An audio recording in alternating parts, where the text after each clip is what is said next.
เมืองปทุมพรเปิดกองประชุมครบคณะบริหารงานพรรคเมืองครั้งที่ 4 สมัยที่เก่า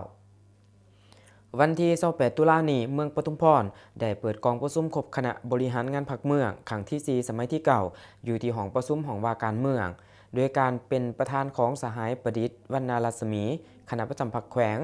สหายสมจิตแพงสวัสดิ์กรรมการพรรคแขวงเลขาคณะบริหารงานพรรคเมืองมีบรรดาสหายห้องเลขาพรรคเมืองคณะประจำพรรคเมืองกรรมการพรรคเมืองเลขาคณะพรรคหักฐานกลุ่มบ้านสำนักงานเลขาหน่วยพรรคของการเขาห่วมสหายสมจิตแพงสวัสดิ์กรรมการพรรคแขวงเลขาคณะบริหารงานพรรคเมืองได้กล่าวว่ากองประชุมได้ไขขึ้นอย่างเป็นทางการกองประชุมครบคณะบริหารงานพรรคเมืองครั้งที่ 4 สมัยที่เก่าในครั้งนี้เป็นการสรุปตีราคาขึ้นต่อการนำพาสีนำเบียกงานหอบด่านของคณะบริหารงานพรรคเมืองตลอดระยะ9 เดือนที่ผ่านมาที่ได้พร้อมกันสู่ส้นผ่านพาสภาพการที่ยุ่งยากหลายอย่างในสภาพการของโลกและภาคพื้นที่ยังสืบต่อมีความพันแปรไปอย่างซับซ้อนและเข่งหอน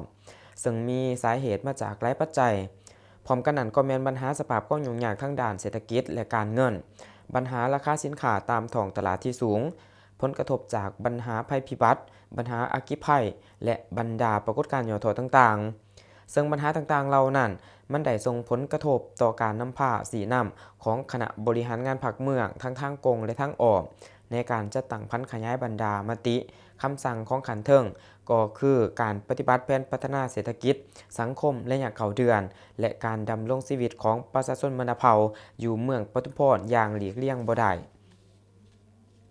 ในโอกาสดังกล่าวสหายประดิษฐ์วรรณรัศมีคณะประจำพรรคแขวงก็ได้มีคำเห็นโอโลมโดยเน้นหนักให้บรรดาสหายที่เขาร่วมกองประชุมในครั้งนี้จงยกสูงความรับผิดชอบการเมืองของตนสุมสติปัญญาต่อการค้นคว้าเอกสารต่างๆให้ละเอียดถี่ถ้วนมีการสังเกตตีราคาใจแยกปัญหาให้ลึกซึ้งครบถ้วนหอบขอบภาวะวิสัยและยืนอยู่บนจิตใจปฏิวัติบุกกล้าคิดกล้าเสนอ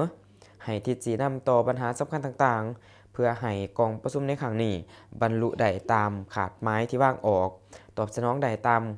ความคล่องค่อยของสังคมสร้างความเสื่อมมั่นและการสนับสนุนอย่างแข็งแกร่งของประชาชนต่อบทบาทการนำพาของพรรค